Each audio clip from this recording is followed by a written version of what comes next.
God. Amen. Please be seated.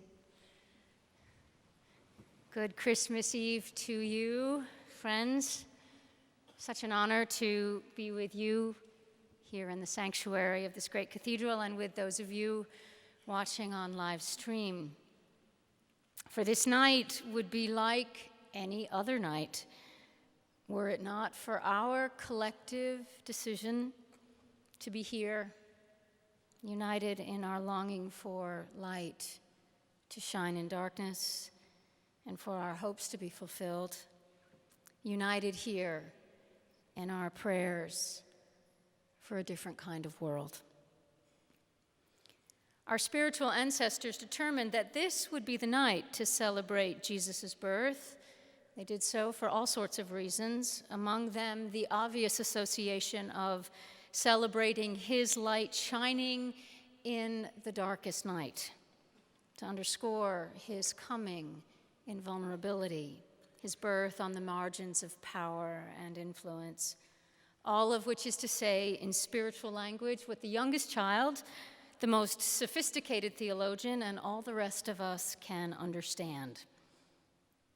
Look for God where you need God the most and in ways that you expect least.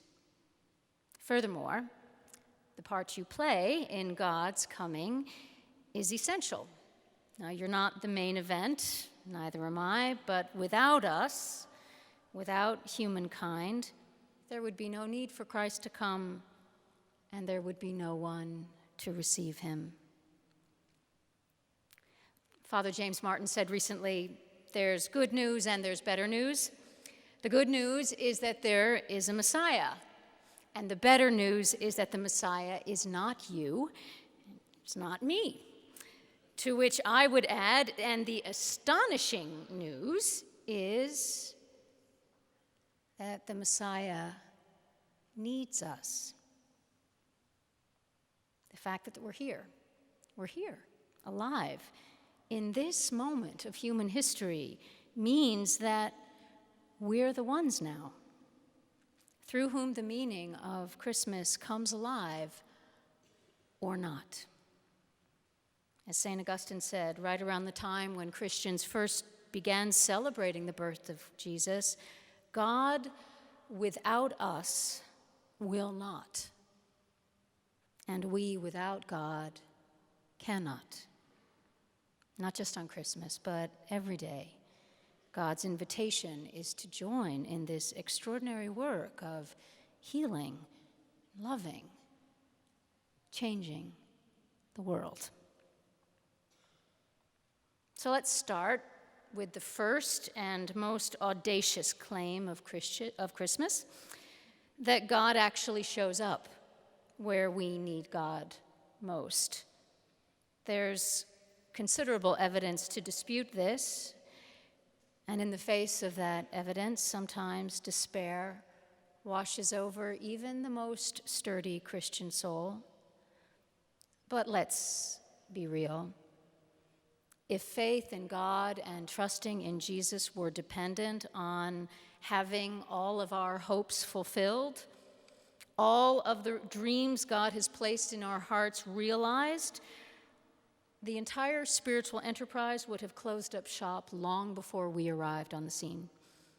Faith and hope and love live on because in each succeeding generation, enough of our ancestors have experienced, in ways large and small, God's light shining in their darkness, God's love sustaining them through the hardest times. And I dare say many of us here are here because we also know something of this, something of God's kindness, something of grace, giving us just enough to keep going when reason would have us give up, just enough courage to lay our burdens down when we don't need to carry them anymore. I know I've seen that light. I've seen it in you.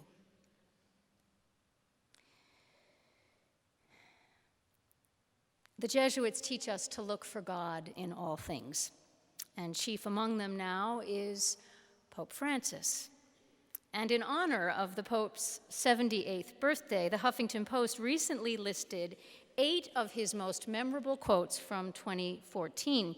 And I was reading them this morning, I thought, each one of them is a Christmas homily in miniature, all under 140 characters. We could tweet them out right now.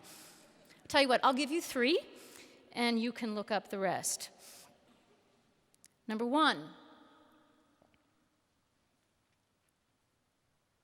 do not give up your dreams for a more just world. Why? Because your dreams are of God. They are evidence of God coming to you and through you to us all. Number 2, peace is the language we must speak. Another prominent religious leader of the country, Andy Stanley, is saying something similar in his Christmas sermons. His theme is, if God and sinner can be reconciled, surely sinner and sinner can be reconciled. Who are we to withhold the offer of reconciliation? Who indeed? 3, God is not afraid of new things. Just something to remember when we're afraid, that God is not afraid. We can look for God in all things, even in darkness, because remember, as the psalmist assures us, darkness and light to God are both alike. So we look for God, trusting that God will show up where we need God most and in ways where we expect him the least. Now, of course, one of the hardest things to manage at Christmas is our expectations of what Christmas should be, which is a little ironic and so typically human, that we would take a celebration of God coming to us as we are and making that a source of anxiety. And it's true on so many levels, not just on the most obvious, how we celebrate Christmas materially speaking, although there's plenty of irony there. You may have seen the comedian Chris Rock on Saturday Night Live the other night, a week or so ago. And he said, I don't know Jesus well, but from what I've read about him, he was the most non-materialistic person on the planet. There was no bling in Jesus. And yet we celebrate his birthday, not with a day, but with a season devoted to materialism. That's what we do. Evidence, if there was any doubt in your mind, that we need God to save us from ourselves.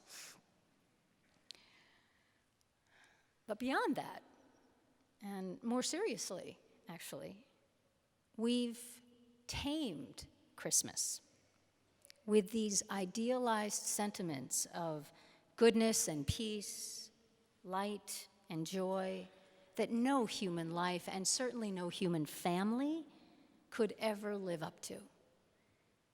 And when we go there, we're bound to come away from Christmas feeling let down, which is so unnecessary.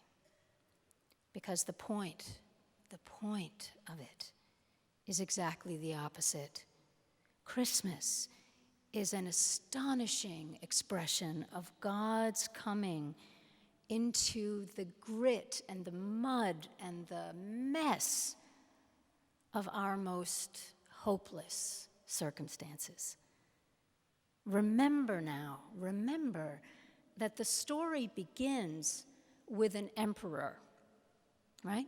an emperor who could move people around at will for the purposes of gaining greater revenue from them because he could. And it's the story of two very young, poor people caught up in that scheme, traveling as from one place to another, perceived wherever they went as outsiders, being denied a place to stay even in their hour of greatest need. Everything that could go wrong for Mary and Joseph did. And if you know the rest of the story, after the angels and the wise men leave, it's pretty clear that being among God's favored ones didn't spare them a bit of suffering. It's important to think about that when we lay our lives against the ideals we imagine Christmas to be. I'm not saying that it wasn't a silent night when Christ was born, but it sure wasn't at first. First, there were the piercing cries of childbirth and the desperation of a couple up against forces larger than they. I'm certain there was joy, but surely it was the kind of joy you experience despite your circumstances rather than because of them. Remember that Christ is born not in the places where all is well, where we have it all together, but in poverty. And those who have passed on this faith in Christ to us as something worthy of living our lives by, they didn't do it because they liked the hymns. They did it because they experienced God where they needed God in ways they didn't expect in their time, ways that gave them hope to carry on when they didn't feel very hopeful, and joy when they had every reason to despair, and they wanted you and they wanted me to know something of the same. That's how this faith gets handed down. Tomorrow on Christmas Day, the film Selma will be released in certain cities, and shortly after that around the country, and I hope you all go to see it. If you know your civil rights history, or if it was part of your history, you know that this is a tough, violent, and true story about what happened in Selma, Alabama in 1965. But if there was ever a time since then that we as a nation need to be inspired by those who have persevered all of their lives non-violently in the struggle for racial justice, it is now. And among those who crossed the Edmund Pettus Bridge in 1965 with Martin Luther King was Representative John Lewis of Georgia. And he was a teenager back then, and he had grown up under the harsh rule of Jim Crow. A year or so ago, he wrote a book about all of that and about his Christian faith and the faith of his parents. And the book's entitled Across That Bridge. Our mothers and fathers had prayed us through the dire circumstances of living in the Deep South, he writes. Poverty and hunger, grinding debt, a system of sharecropping stacked against us, illiteracy, limited education, not to mention the terrorism of the night riders and mob violence. So many of our parents stayed on their knees and made sure that we knew how to pray, so that we were already familiar with the power of divine grace that would meet us in our darkest hour and somehow, some way, seemed to stretch the span of our universe to make two short ends meet. This was so much a part of our everyday life that we had a name for it. We called it making a way out of no way. That's God showing up where we need God the most, in the most unexpected ways.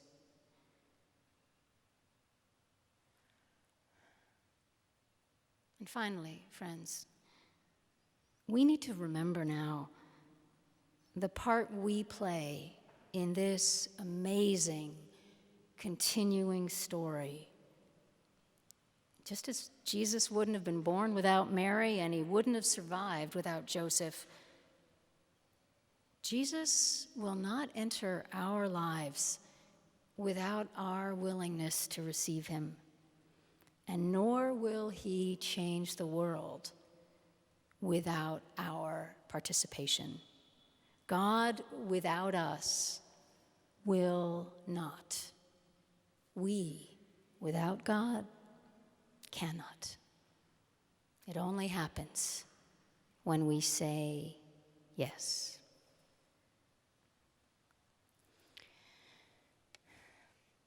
Well, as you probably can tell, I've been listening and reading to a lot of other people's Christmas sermons today. The internet is both a gift and a bit of a burden when you're trying to get your own work done. And I'm going to just tell you that a common theme around the country is that of light shining in darkness. All kinds of people are talking about this. Christ's light in us and our part in bringing that light to others. There's a comfort and a challenge of this light. One of my fellow bishops in Pennsylvania, Sean Rowe, wrote today, and he explains that. And another, a Methodist minister in Kansas City, right next to Missouri, asked his congregation, will you walk in darkness or will you walk in the light? And he was explicitly referencing the need for racial reconciliation and an end to gun violence in our land. And I share all of these sentiments.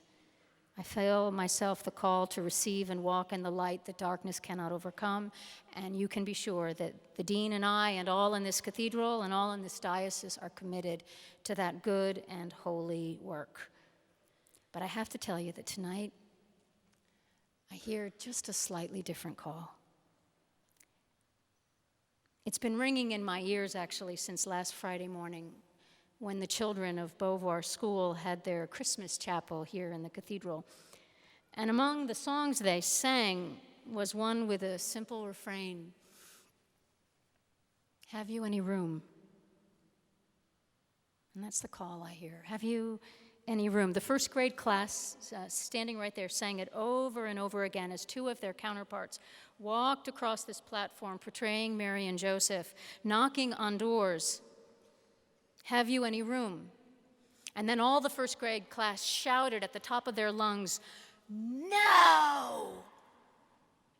And then in their meanest sing-songy voice, sorry.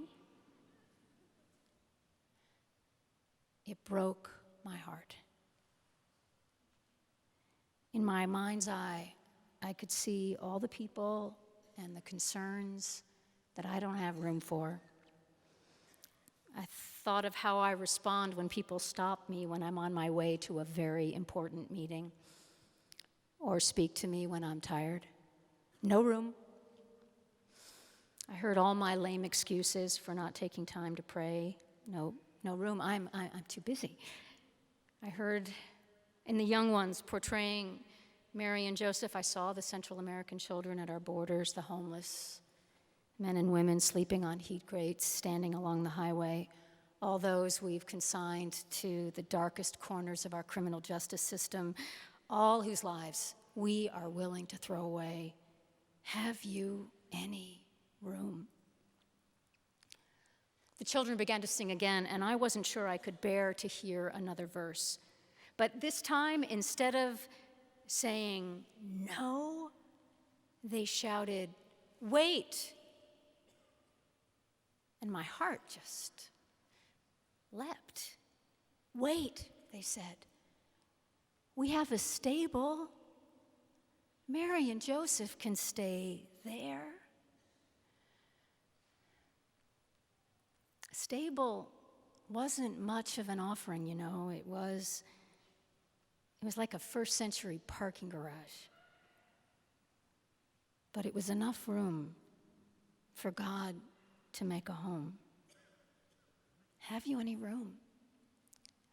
And the voice I kept hearing over and over was Jesus. Have you any room? I accepted Jesus when I was 17 years old. I gave my life to him, right? I was ordained a priest when I was 28. I'm a bishop.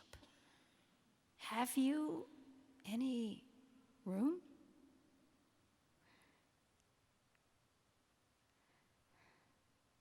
We're asked to hold so much of life as it is, but do we have any room? Maybe, wait. Maybe there's a corner of our attention we could spare. A small opening in our clenched hands, hearts yearning to forgive. Hear then what I heard God say. Whatever room you're willing to give is enough for me to make a home in you.